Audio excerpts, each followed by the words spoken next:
estudio en la segunda carta de Corintios y vamos a estudiar los versículos, del 6 al 18 del capítulo 3. Segunda de Corintios, capítulo 3, del 6 al 18. Y estamos hablando concerniente, o más bien el texto nos está enseñando concerniente el ministerio del apóstol Pablo y nos enseña concerniente a su patrón. ¿Qué era lo que el apóstol Pablo enseñaba? ¿O qué enseñaba el apóstol Pablo? Él enseñaba las sanas palabras,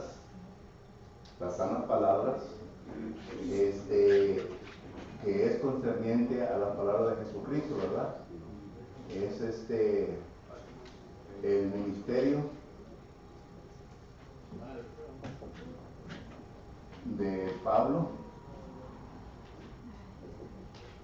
su patrón, ¿verdad? Patrón. 2 de Corintios, capítulo 3, versículos del 6 al 8. ¿Y por qué es importante esto? Porque el apóstol Pablo, recuerde, anteriormente era un fariseo. Pablo en varias ocasiones menciona de que él era un fariseo. E incluso en Filipenses capítulo 3 y versículo del 1 adelante, el apóstol Pablo nos está mencionando que él era una persona quien era irreprensible concerniente a la ley mosaica. ¿Cómo podemos definir la palabra irreprensible? No le podía decir nada, porque él era la autoridad, él lo sabía, ¿verdad?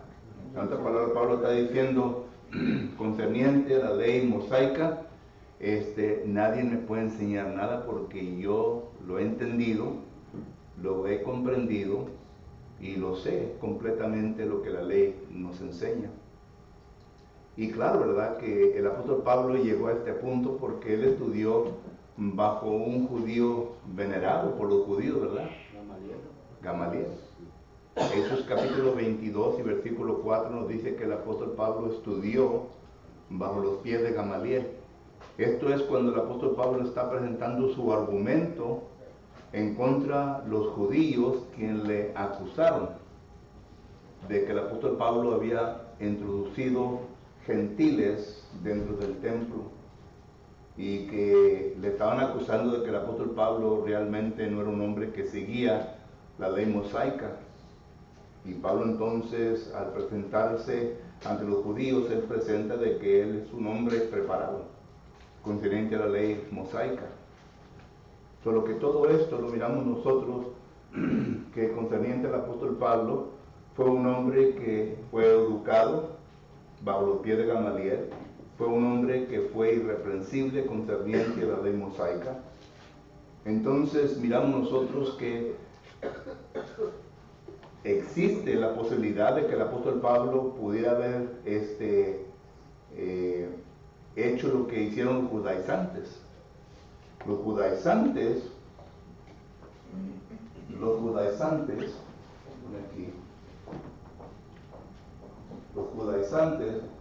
fueron judíos, pero que se convirtieron al cristianismo, ¿verdad? En otras palabras, fueron cristianos.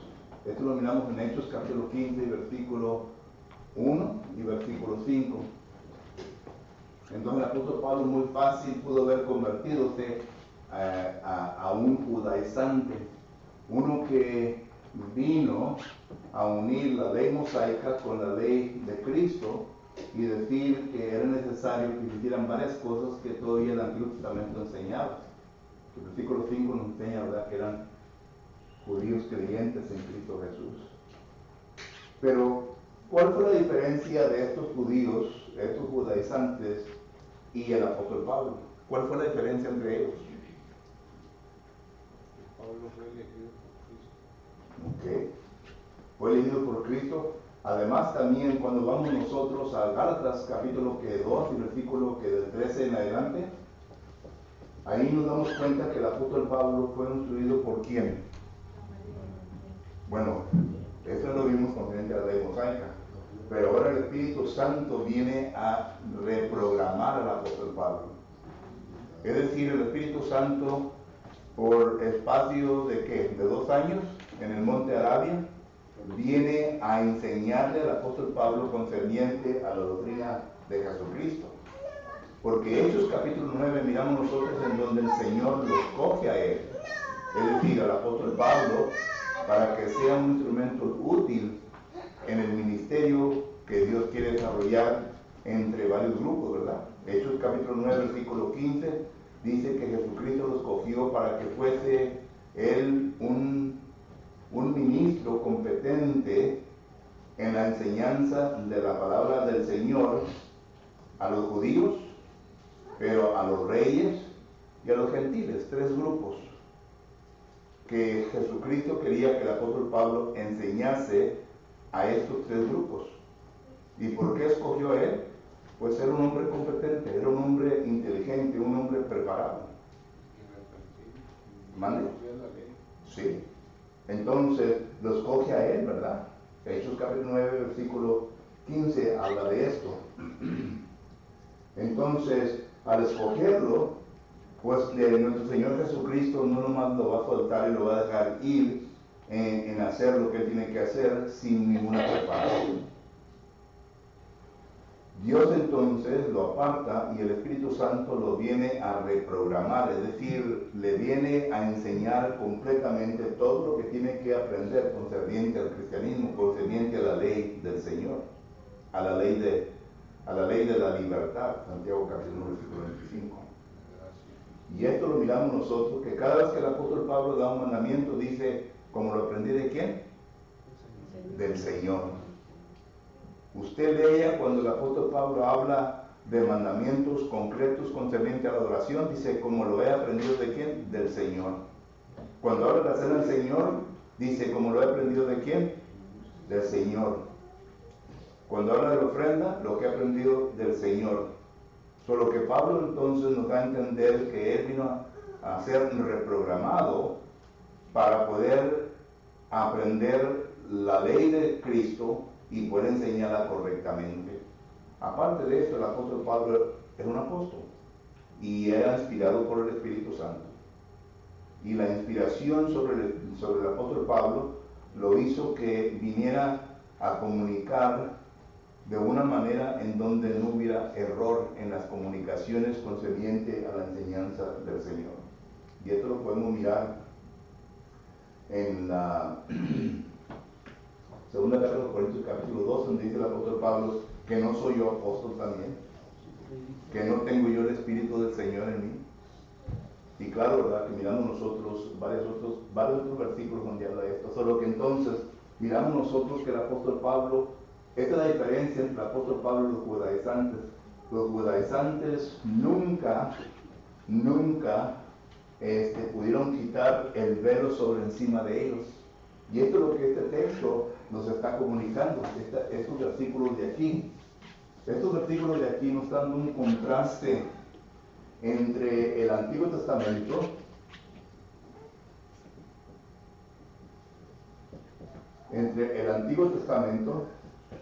y el Nuevo Testamento. Y el apóstol Pablo dice, yo no soy ministro de este testamento.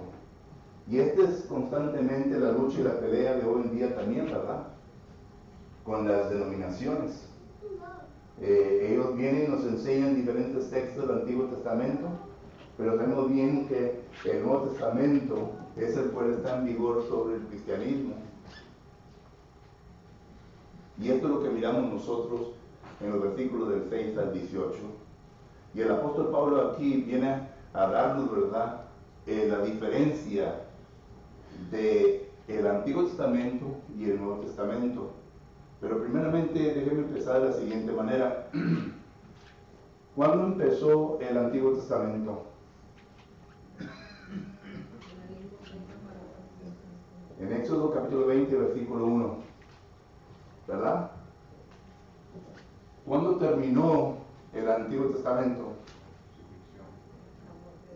Colosenses capítulo 2, versículos 14 y 15. Dice que aquí fue Cristo triunfante en la cruz, ¿verdad? Ahí se terminó.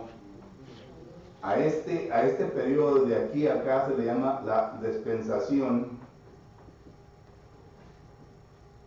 mosaica. ¿Ok?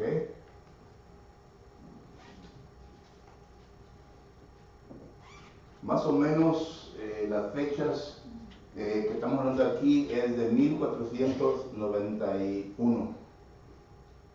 ¿Ok? Cuando se llegan al monte Sinaí, Éxodo capítulo 19, y cuando se da la ley, 1491. Cuando Jesucristo murió, estamos hablando de 33 después de Cristo, ¿verdad? Esto es antes de Cristo. ¿Ok? Entonces estamos hablando de un espacio de que 1500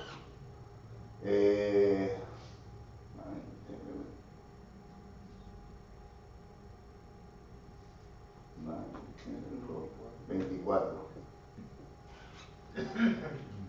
¿Por qué 1524? 1491 más 33. Recuerden que se viene a aumentar a los 33 años. Solo que estamos hablando de un espacio de 1524 años que duró el Antiguo Testamento.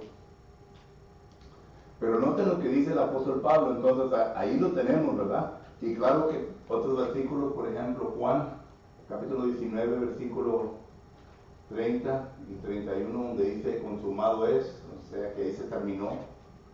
Tenemos también Romanos, capítulo 7, donde el apóstol Pablo habla de la terminación del Antiguo Testamento. Gálatas, capítulo 3, versículo 19, y hay un constante de versículos, ¿verdad?, que habla de todo esto. Pero esta es la dispensación mosaica, y de aquí en adelante empieza la dispensación cristiana. Y claro, ¿verdad?, que no sabemos hasta cuándo se va a terminar. Sabemos, ¿verdad?, que será en la segunda venida de Jesucristo. ¿Ok? ¿Cuándo será? Segunda de Pedro, capítulo 3, versículo 10, que vendrá como el ladrón en la noche. Mateo, capítulo 24, versículo 36, dicen que nadie sabe la hora, cuándo Jesucristo vendrá. Solo que hay versículos que hablan de todo esto, ¿verdad? Solo Dios. Marcos, capítulo 13, versículo 35, dicen que nadie sabe, solamente el Padre. ¿Okay? ¿Mande? Es lo único que tiene potestad en eso. Sí. Y claro, ¿verdad?, que eso se sabe cuándo va a venir, pero va a venir. Muchos dicen que no va a venir. Entonces, vamos a ver la diferencia que el apóstol Pablo pone concerniente a los dos testamentos. Y estoy suponiendo que leyeron los versículos, ¿verdad?, del 3 al 18. ¿Cuál es la primera cosa que el apóstol Pablo dice concerniente a estos dos testamentos? La letra mata. Uno mata. Y el otro vivifica. El otro da vida, ¿verdad? Vamos a ver un poco esto. ¿Cómo mata el Antiguo Testamento? Porque muerte significa separación de Dios. Okay. Y si no cumple la ley, lo separa. En Timoteo, ¿verdad? 1, 10. Ahí no hay. Dice, maldito el que no cumple, ¿verdad?, toda la ley. Así es. ¿Y por qué es que no se puede cumplir la ley? Porque no tiene poder para quitar pecado. La ley no tiene poder para quitar pecado. La ley únicamente acusa y mata.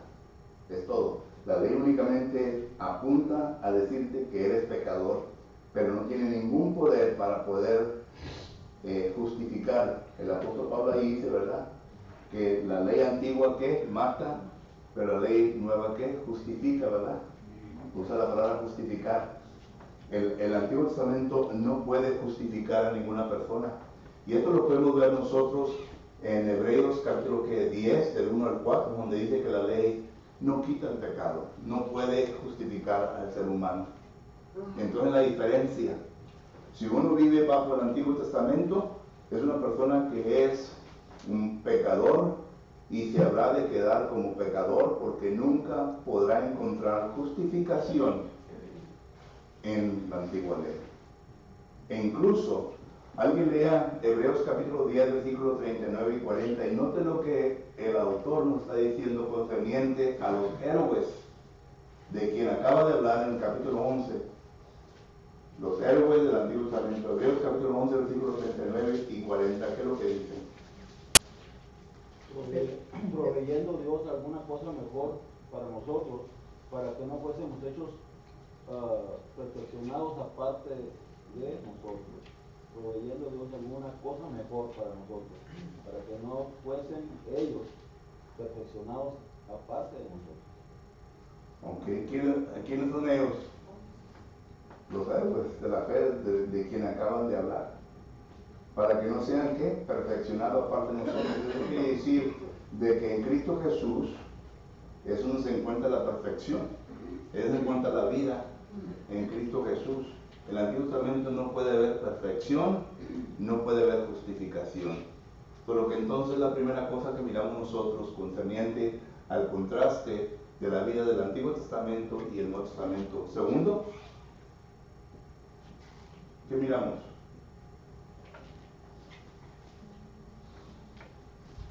No hablamos de esto, ¿verdad? Pero ahorita hablamos de esto. Segundo, ¿qué miramos? Lo leyeron, hermanos. La fe. ¿Eh? La fe o el amor de Cristo.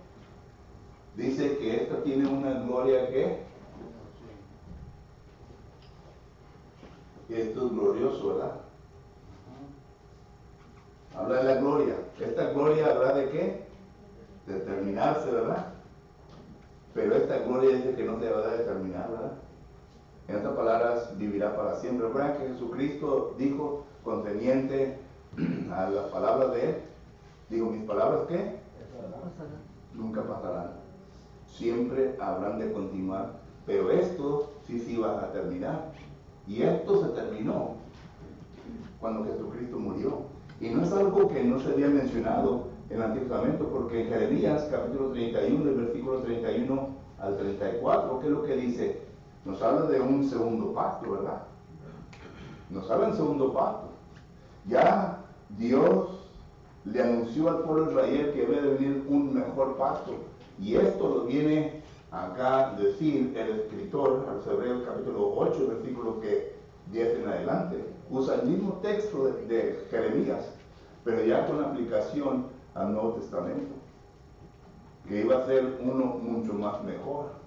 Y Hechos capítulo 8, versículo 6 dice que sería más glorioso, perdurable, y este había de terminarse. ¿Ok? El Antiguo Testamento, entonces, otra tercera cosa que es, dice que pone un velo sobre ¿qué? Sobre el corazón, y eso quiere decir, claro, ¿verdad? Sobre la mente, ¿verdad? La mente. El Antiguo Testamento pone un velo sobre la mente, es decir, que no hay iluminación en el hombre interior. Y claro, ¿verdad? Que si acaso no hay vida aquí, en el hombre interior no hay ninguna iluminación. En el Nuevo Testamento sí hay iluminación en el hombre interior. Efesios capítulo 1, versículo 18, el apóstol Pablo dice que vuestros ojos de entendimiento sean ¿qué? Iluminados. En el Antiguo Testamento, Salmo 119, versículo 130, dice que las entradas de la palabra de Dios vienen ¿a qué? A iluminar, ¿qué? La mente. Es decir, el Nuevo Testamento tiene poder, y esto claro lo vemos nosotros en Hebreos, capítulo 4, versículo 12, que tiene poder para entrar ¿hasta dónde? Hasta lo más profundo de su ser. Y aquí está hablando de la tricotomía del ser humano. Habla del cuerpo, habla que del espíritu y habla del alma en Hebreos 4:12. Está hablando de la tricotomía del ser humano. Aquí no miramos nosotros esto, sino que había ¿qué? Un velo sobre ellos. Por eso constantemente miramos nosotros que cuando el apóstol Pablo está dirigiendo a los judíos, a los judaizantes, aquellos que estaban bajo la antigua ley, ¿qué les dice? Vosotros tenéis ¿qué? Oídos, pero no podéis oír. Vosotros tenéis ojos, pero no podéis ver. Vuestro corazón está ¿qué? Entenebrecido. Eso es lo que producía, ¿verdad? Y ahí mismo el apóstol Pablo dice que el corazón del ser humano se viene ¿a qué? A entenebrecer. Esto es lo que produce el Antiguo Testamento en el ser humano. Entonces, en el Nuevo Testamento no es así, porque en el Nuevo Testamento el Espíritu nos está ayudando, ¿verdad? Para iluminar nuestra mente, para que lleguemos a un conocimiento. Y esto lo dice Efesios capítulo 4, versículo 13. ¿Ok? Para que lleguemos nosotros a un varón perfecto, a la estatura de nuestro Señor Jesucristo. Y el Espíritu Santo hace todo esto aquí, ¿ok? Por lo que noten, nos da vida, no solamente nos da vida, es decir, tiene el poder para quitar los pecados de encima, gracias a Jesucristo, a la sangre que Él ha derramado, y ahora dándole cabida o lugar al Espíritu Santo para que venga a hacer su trabajo. El trabajo del Espíritu Santo es de vivificar, es decir, devolver la vida a quien aquel estaba muerto para poder ser reconciliado con Dios. ¿Ok? Ese es el poder del Espíritu Santo. Ese es el trabajo del Espíritu Santo. El Espíritu Santo viene a convencer al ser humano que tiene pecado. Juan capítulo que es 16 y versículo 8 nos viene a convencer que tenemos pecado, pero además de eso también nos viene a justificar, nos viene a santificar. 1 Corintios 6, 11, el Espíritu Santo. Y el Espíritu Santo entonces nos viene a transformar. 1 Corintios capítulo 3, versículo 18, el último versículo 18, nos viene a transformar de gloria en gloria para que lleguemos a la imagen de Jesucristo. Todo eso es el Espíritu Santo. El Espíritu Santo no hizo eso en el Antiguo Testamento. Nomás condena, es todo. ¿Por qué? Porque es el propósito de la ley. Pablo dice en Romanos capítulo 5, en donde no hay ley, ¿qué? No hay pecado. En donde no hay ley, no hay pecado. Pero cuando dice el apóstol Pablo que el pecado ha reinado desde el principio del mundo, eso quiere decir que siempre ha visto ley de Dios. Siempre ha visto ley de Dios. Y nos regresamos aquí a la ley patriarcal, ¿verdad? De la cual no mucho se habla. Pero la ley patriarcal, ¿verdad? Fue la que Dios estableció. Esto fue solamente una añadura. Gálatas capítulo 3 y versículo 19, la pregunta se hace entonces, ¿por qué pues se procuró la ley de Moisés? Dice, para detener. Fue un proceso de detenimiento al pecado. Y ahí mismo se dice que fue añadido. La ley mosaica fue añadida. Entonces, si fue añadida, quiere decir que ya existía algo, que no. Ya existía algo y se añadió a esta ley que ya existía. Entonces, por eso dice, ¿verdad? El apóstol Pablo, lo que vino después no vino a anular lo que se había establecido antes. Y aquí, hermano, es en donde está la controversia, ¿verdad? Porque muchos dicen, bueno, concerniente a la ley de Moisés habla de muchas cosas. Uno de ellos, por ejemplo, es el matrimonio. ¿El matrimonio de dónde se habló? ¿Aquí o acá? En la patriarcal. Aquí se dio la ley para el matrimonio. ¿Para quién? ¿Para los judíos o para todo el mundo? Para todo el mundo. No solamente al judío. Entonces, por eso Jesucristo, cuando le presentan el argumento del matrimonio, las segundas nupcias, del divorcio y matrimonio y todo, ¿él se va a dónde? Más al principio dice, no fue así. Noten que se va y argumenta aquí, no acá. Porque esto solamente fue una añadura a lo que ya se había establecido. Y esto es lo que muchas veces no comprendemos nosotros los cristianos, ¿verdad? Concerniente a esa ley. Y claro, ¿verdad? Que el Espíritu, más bien, el Testamento Nuevo es un testamento de qué? Del Espíritu, ¿verdad? ¿Por qué el Espíritu?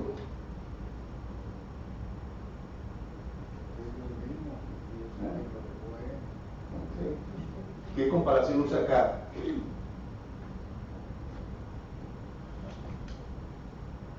Tablas, ¿verdad? ¿De quién? De piedra. ¿Quién escribió las tablas de piedra? Dios. ¿El Espíritu dónde escribe? En el corazón.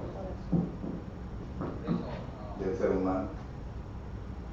En el corazón del ser humano, y lo vuelvo a repetir en que Hebreos capítulo 8 versículo 11. Mas ya la ley de Jehová no es escrita en tablas de piedra, sino que ¿en qué? En corazones, en las mentes. Y hace esa diferencia también el apóstol Pablo aquí en 2 Corintios capítulo 3 versículo de 6 al 18.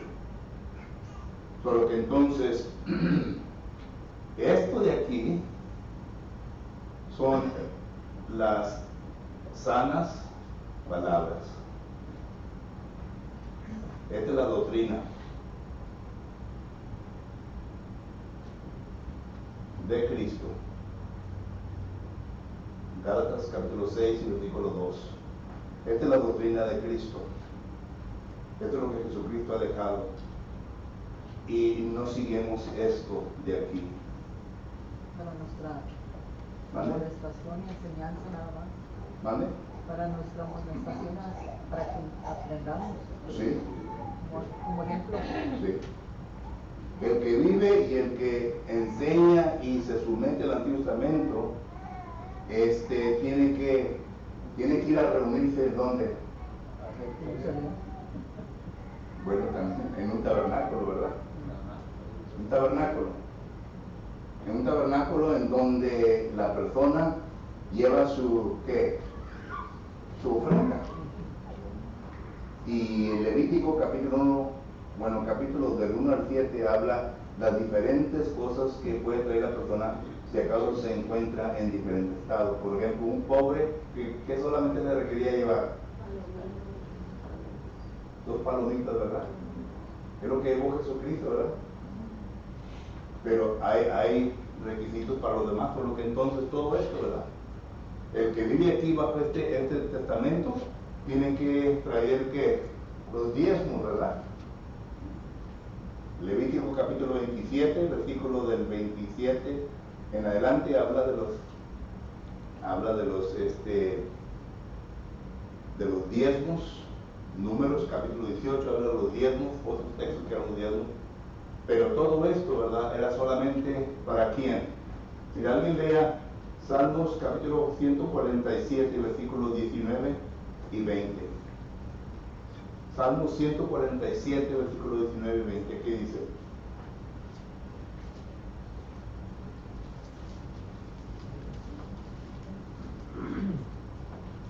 Ha manifestado sus palabras a Jacob, sus estatutos y sus juicios a Israel. No ha hecho así con ninguna otra de las naciones, y en cuanto a sus juicios, no los conocieron. ¿A quién se los dio los estatutos? A Israel, a Jacob. Únicamente a ninguna otra nación, dice ahí. A ninguna otra nación, solamente a los israelitas. Entonces, esto no es aplicable ¿para quién? Para los cristianos. Por eso el apóstol Pablo aquí está presentando esto, porque él es cristiano y él es ministro competente de este testamento. Y Pablo está diciendo, por lo tanto, no estoy sujeto a esto. Y da un contraste para que la gente mire, ¿verdad?, lo que hace el Antiguo Testamento y lo que el Nuevo Testamento tiene que ofrecer. Entonces, si yo miro esto, entiendo perfectamente lo que Pablo está diciendo, entonces ¿a cuál testamento me voy a someter? Al nuevo. Al nuevo, porque tiene mejores promesas, tiene mejor beneficio para mí. El Antiguo Testamento no tiene nada de esto. Y es el propósito del apóstol Pablo. Recuerde, Pablo está tratando con los judaizantes. La mayoría de las cartas que el apóstol Pablo escribe es en referencia, argumentos en referencia a estos judaizantes. A estas personas que andan predicando falsa enseñanza concerniente a todo esto. Era solamente un año para llevarnos a Cristo. Sí. Y qué bueno que mencionaste eso, porque es lo que dice que Gálatas capítulo 3, versículos 24 y 25, que el Antiguo Testamento solamente es un ayo para llevarnos a Cristo Jesús. ¿Ok? Pregunta o comentario, hermano. Yes, sir. Mr. Albert. Hermano, en el Antiguo Testamento ya fueron juzgados, ya están aparte los que hicieron mal, los que hicieron bien. O Jesucristo va a juzgarlos también a los del Antiguo Testamento. Sí, pero Apocalipsis dice que cuando se termine todo el mundo, Apocalipsis 20, versículo del 11 al 15, dice, cuando termine todo el mundo, dice, se abrirán los libros, es plural. Estos libros, ¿verdad?, van a ser juzgados conforme a la ley en la cual vivieron. Porque en el Antiguo Testamento el castigo era directo, y ya cuando hacías algo mal. Bueno, en algunos casos sí, como Levítico capítulo 10, en cuando los dos hijos de Aarón, ¿verdad?, no hicieron lo que deben de hacer, terminó el castigo inmediatamente. A Faraón y todo eso. A Faraón, a Sodoma y Gomorra. Ahorita tenemos abogados más directos. Sí, sí. Pero mi pregunta es, que si los del antiguo van a ser juzgados, ya están juzgados. Bueno, Apocalipsis capítulo 20, por eso digo, no pongo atención a lo que dije, ¿verdad? Sí, pero explícame más. En Apocalipsis capítulo 20, versículo 11 al 15, dice que se abrirán los libros. Y esos libros que van a abrir, ¿verdad?, van a ser para ser juzgados a todo el mundo. Los que vivieron bajo la edad patriarcal, si son juzgados por la ley cristiana, ¿verdad?, sería injusto Dios, ¿verdad? Dios no me lo va a juzgar conforme a esta ley. Pero el poder de un juicio, ¿verdad?, se dio a consecuencia de la sangre de Cristo Jesús. Es lo que dice Hechos capítulo 17, versículos 30 y 31. Que Dios ha designado a un varón, el cual es Jesucristo, el cual juzgará a todo el mundo. Y Jesucristo entonces va a ser justo en su juicio. Pero lo que le dio poder y derecho a Jesucristo a hacer todo esto fue que Él derramó su sangre. Vivió una vida sin pecado, derramó su sangre, entonces Él tiene este derecho. Pero el derecho, ¿verdad?, no le da que abuse de juzgar con esta ley a estos de acá. Porque si juzga con esta ley a estos de acá, ¿fueron bautizados los de acá? No. Entonces sería un juicio no correcto. Entonces cada quien va a ser juzgado conforme a la época que vivió. Y Dios va a ser justo en ese juicio. Por eso Apocalipsis capítulo 20, versículo del 11 en adelante dice, y se abrieron los libros. Y cuando se abrieron los libros, entonces dice, la muerte entregó sus muertos, el Hades entregó sus muertos. Comienza a hablar de que todos son entregados para juicio. Y se va a hacer un juicio correcto. No sé si le contesté a tu pregunta. Para contestarle a lo mejor la pregunta, para que el hermano Gilberto entienda, estamos esperando que Jesucristo venga por segunda vez, ya va a venir como juez, va a venir como juez y ya va a darle a cada uno según lo que haya hecho en su tiempo. Así es. Así es. Porque recuerde que Dios directamente ya le quitaba nomás la vida, ¿verdad?, a las personas que pecaban, y de acuerdo, ¿verdad? Jesucristo en su segunda venida, hermano, va a venir para recoger a su esposa. Y esto lo miramos en las 10 vírgenes, Mateo capítulo 25. Jesucristo, ¿verdad? En aquel tiempo Jesús pone conveniente a la boda, ¿verdad?, que venía. ¿Quién venía a recoger a su esposa? Con un montón de gente, ¿verdad? El esposo, ¿verdad? Venía y recogía a su esposa, hacían una fiesta, y luego después de la fiesta, ya el esposo se llevaba a su esposa a su casa. Así es Jesucristo. Cristo va a venir, ¿verdad?, para recoger a su iglesia, aquella a la cual ha sido fiel, aquella a la cual se ha mantenido, ¿verdad?, en guardando todo lo que Jesucristo dijo que hiciera. Él va a venir por su iglesia. 1 Corintios capítulo 15 habla de eso. Vendrá por los suyos, pero también va a venir para juzgar. La ventaja que tenemos en el Nuevo Testamento es que tenemos a Jesucristo de abogado, Sí. ¿verdad? Sí. Y si pecamos, pedimos perdón y todo eso nos perdona. Sí. Y antes no había yo todo eso, ¿verdad? Y ahorita sí nos puede perdonar si pecamos si ya pecas deliberadamente, tal vez te perdonen, no sé. Bueno, en el Antiguo Testamento ese día eran los sacerdotes. Perdonábamos.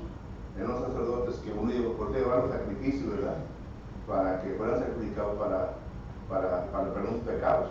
Pero Hebreo capítulo 10 dice que aunque hicieran eso, sus pecados nunca se les quitaban encima. Romanos capítulo 3, versículo 24 dice que Dios pasó por alto eso. En otras palabras, por la ignorancia de ellos. Pasó por alto eso. Hasta que viniese ¿quién? Jesucristo. Solo que entonces miramos nosotros que Dios, en el sistema de Dios todo se hizo correctamente y justamente. O sea que el ser humano no va a poder decirle al Señor, pues nunca me hice una oportunidad, yo nunca, no, tuviste toda la oportunidad. Y claro, ¿verdad? Que no solamente había esto, sino que había el día de Levítico capítulo 16, el día de expiación, en donde el sacerdote, el sumo sacerdote, todos tenían que sacrificar por sus pecados. Todos. Y aún así no se quitaba el pecado. Por eso dicen, ¿verdad? Cuando habla de Jesucristo el sumo sacerdote, el sumo sacerdote acaba de dar a hombres que podían cometer pecado. Nuestro sumo sacerdote no cometió pecado, sin pecado. Y está sentado a la diestra del Padre, sin pecado. Fue escogido de entre la gente, Hebreos capítulo 5, versículo 1, fue escogido entre la gente, vivió entre la gente, pero sin pecado, y vino a morir sin pecado, murió sin pecado, y ahora está a la diestra del Padre. Este es nuestro sumo sacerdote. Por eso ya no tiene que hacer, siendo una sola vez, ya no se tiene que hacer, porque Jesucristo nunca pecó y fue un hombre sin pecado. Pero acá se tenía que hacer cada año en el día de expiación. Levítico capítulo 16. Mano Víctor. Sí, ahí primera de Pedro 1:18, sabiendo que usted rescatado de vuestra vana manera de vivir, no con cosas corruptibles como oro o plata, sino con la sangre preciosa de Cristo, como el cordero. En lo que dice el hermano, dice que es necesario que todos compadezcamos en el tribunal de Cristo, para que cada quien reciba lo que haya hecho, mientras estaba en el cuerpo, sea bueno o sea malo, todos vamos a compadecer, vamos a recibir lo que haya hecho en el Cristo. Pero lo que ahora en el Nuevo Testamento, Dios ya no mira mi pecado, sino que ve la sangre de su Hijo. La sangre que de esa manera está abogando por nosotros. Y dice que también intercede por nosotros. Romanos capítulo 8. Es nuestro abogado, 1 Juan 2:1, pero intercede por nosotros también. Ahora, ¿en qué forma? Es una pregunta para discutir y averiguar y estudiar bíblicamente. Porque no hay otro mediador entre Dios y el hombre, sino solamente un mediador. ¿Qué texto es eso? Le está haciendo la pregunta a él o a mí. ¿Alguien más? Sí. Bueno, Ok. Sigue, hermano. sí, hermano, los holocaustos parece que me miré un versículo en un lugar de la Biblia donde dice que los holocaustos eran para calmar la ira de Dios, o sea, de los hombres. Sí. O sea, era eso, no perdonaban los pecados nada más, y Dios se tranquilizaba un poco hasta que ya, pues ya. Todo el libro de Levítico habla de eso. Levítico del 1 al 7 habla de los holocaustos. Levítico capítulo 8 al 10 habla de los sacerdotes y cómo debían estar ellos para que el sacrificio fuera bueno. Pero así era para calmar la ira de Dios. E incluso parece que también Romanos capítulo 2 habla de eso, en donde dice, ¿verdad?, que la ira de Dios está sobre los pecadores. Pero ya entra el capítulo 3, en donde como la ira de Dios se calma, ¿verdad?, por el sacrificio de Jesucristo. Sí, ahorita que hablo también de las ofrendas. Las ofrendas antes se hacían por muchas cosas, ¿verdad? Perdón, los diezmos. Los diezmos se hacían por lo que ganabas en todo. En todo. Dios quería lo mejor. Sí. Los animales querían lo mejor de los animales. Tenías que dar, los negocios que tuvieras, tenías que darle a Dios.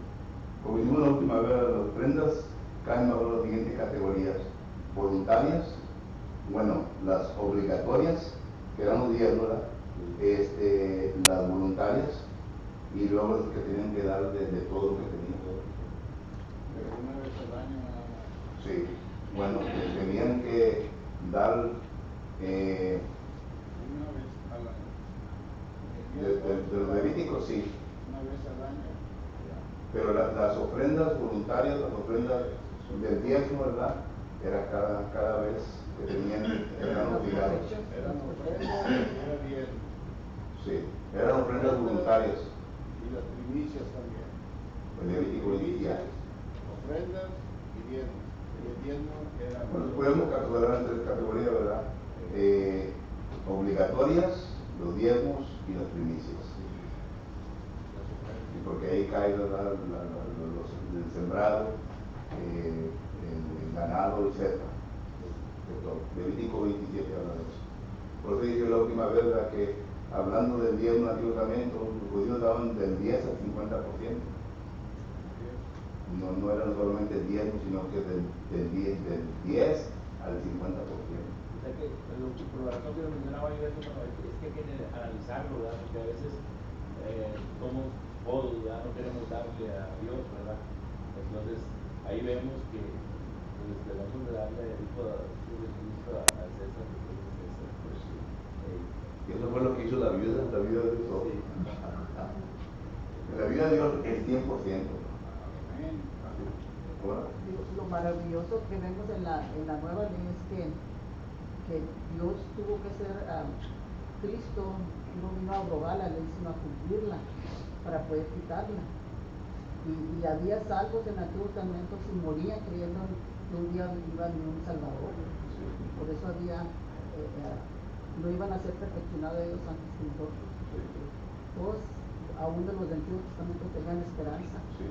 Por eso Hebreos capítulo 2, versículo 14, que estos estaban reservados en que estaban bajo la servidumbre de quién? De Satanás, ¿verdad? Estaban bajo el poder de Satanás porque aún todavía Cristo no había muerto. Y Satanás no supo el plan simple de Dios para poder libertar a esa gente que estaba en la cárcel, o más bien que estaba bajo la servidumbre de Satanás. No supo. 1 Corintios capítulo 2, versículo del 6 adelante dice que ningún príncipe supo del plan de Dios para liberar, ¿verdad?, al pecador. Entonces, cuando se vino a llevar a cabo, ahí se cumplió Génesis, ¿qué?